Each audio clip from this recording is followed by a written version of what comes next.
Je vous propose maintenant de partir aux États-Unis avec cet exploit de la ville de Las Vegas, installée en plein désert. Elle est l'une des plus touchées par le manque d'eau, mais depuis 20 ans. Elle a pris toute une série de mesures pour s'adapter à la sécheresse qui sévit dans l'ouest du pays. Et elle a réussi à réduire d'un tiers sa consommation, alors que sa population, elle, a continué d'augmenter. François-Xavier Ménage, David Pires et Antoine Pocry sur place. Las Vegas en plein désert est une ville de l'excès. C'est même son fonds de commerce.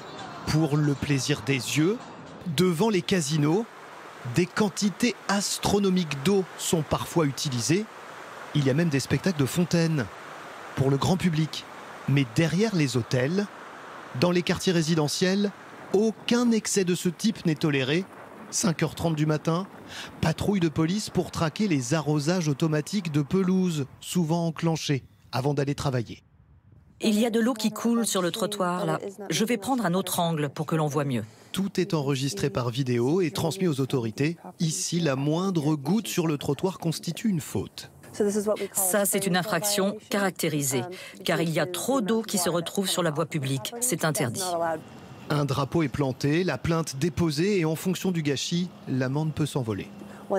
1280 $. C'est le maximum par maison et par famille. La police de l'eau, c'est une vingtaine d'agents dans une ville où l'arrosage est très restrictif. Le printemps et l'automne, c'est 3 arrosages par semaine. L'hiver, seulement une journée par semaine.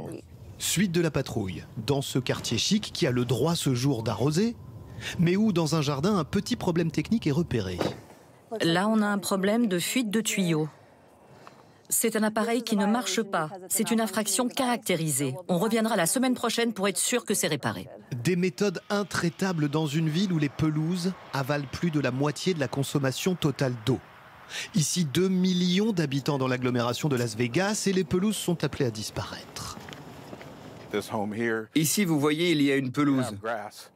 Mais dans cette ville, alors que nous vivons au milieu du désert, interdiction maintenant, si vous construisez une maison, de poser de la pelouse.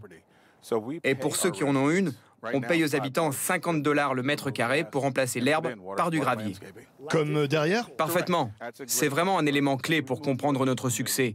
On a enlevé 180 000 mètres carrés de pelouse depuis le lancement du système il y a plus de 30 ans. Autre décision radicale pour ceux, et il y en a beaucoup, qui aiment les piscines. Si maintenant vous construisez une piscine, elle n'aura pas le droit de faire plus de 56 mètres carrés.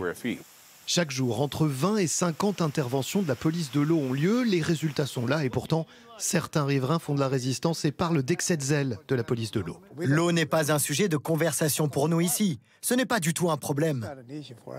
Pas de prise de conscience ? Non.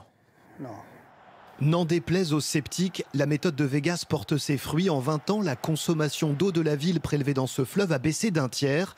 Mais ce n'est pas suffisant. Malgré les efforts, le dérèglement climatique fait des ravages. 2 décennies de sécheresse ici en raison du réchauffement climatique, et ce que l'on trouve au sol est très frappant. Ce sont à la fois des carcasses de poissons, il y a aussi à côté des coquillages qui auparavant étaient bien sûr recouverts par l'eau, et plus frappant encore, ce trait que l'on voit entre la roche blanche et la roche marron, et bien c'est là où était le niveau de l'eau il y a quelques décennies. L'enjeu pour Las Vegas est donc immense. Il faut accélérer encore les restrictions d'eau pour conserver des réserves. Peut-être à terme faudra-t-il aussi limiter le tourisme. On compte ici 40 millions de visiteurs chaque année.